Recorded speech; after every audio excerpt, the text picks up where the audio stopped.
Good morning and welcome. This is Pastor Lucy Pinter with your daily insight.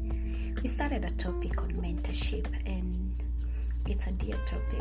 I was thinking about some of the things I'm doing in my life today that I learned from my parents. And when we were growing up, my mom is very artistic. She is a designer. She is a tailor by profession. And she taught us how to knit, how to crochet. She even taught us how to make a basket, the old style basket made of sisal and wool. Yeah, we used to make those baskets. My mom taught us how to do it. And at first, when we had to do it as part of her business, as in help her maybe with orders, I didn't like it. I felt like it's a punishment doing all that.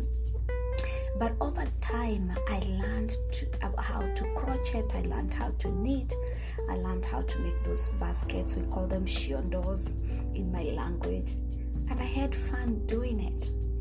She taught us how to do hair. I remember my dad bought us a blow dry when we were still in primary school. That was huge. And the girls from my school would come to our home, and my mom would blow dry them, and I would blow dry them for free and learn how to do it.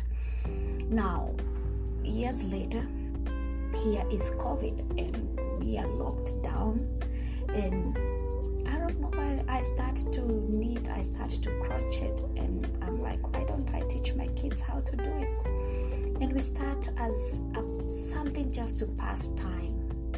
But I'm amazed my kids have really loved to crochet and to knit. They are making all these beautiful things, beautiful artifacts. They've made scarves, they've made blankies, they've made beading hats, learning all the new designs from YouTube. And today, as we think about mentorship, I was just looking back at that example, that scenario. If my mom didn't learn from my grandmother, because my grandmother was a pro, and then if she didn't teach us, then I would not have taught my kids. And during this time, when we don't want to spend all our time on screen, it's very important to reduce the screen time. After they do their readings, after they do whatever their chores are, they pass time and they enjoy doing it. They crochet, they knit, and they're having fun doing it. That is just one thing I've just picked from my life, things that I've learned. I learned when growing up, and I'm passing it on, and I believe my kids will pass it on.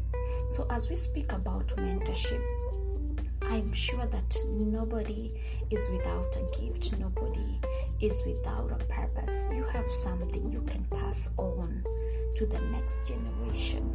You have something you can teach somebody to do. You're good at it, but don't just keep it to yourself, because nobody lives forever. Nobody lives forever.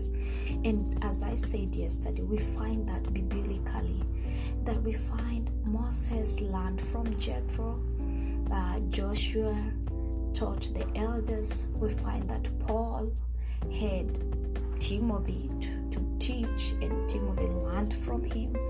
Jesus had the disciples. We can go on and talk about Naomi and Ruth. Esther learned from Mordecai. We find Elisha learned from Elijah. And the list goes on. Who is learning from you? So it is important for us to pass on, and that's what the Bible says.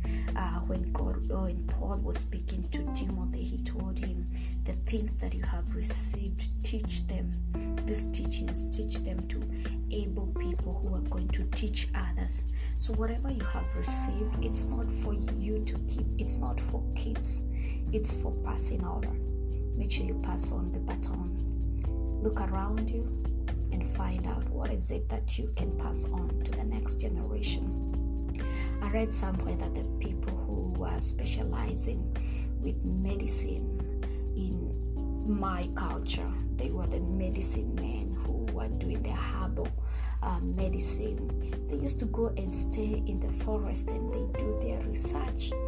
But unfortunately, they never had mentors, and some of the medicinal facts or benefits they learned died with them. They didn't pass on that knowledge. They didn't have mentors. Let it not be said of us that after our time is over, that we didn't pass down the knowledge that we have.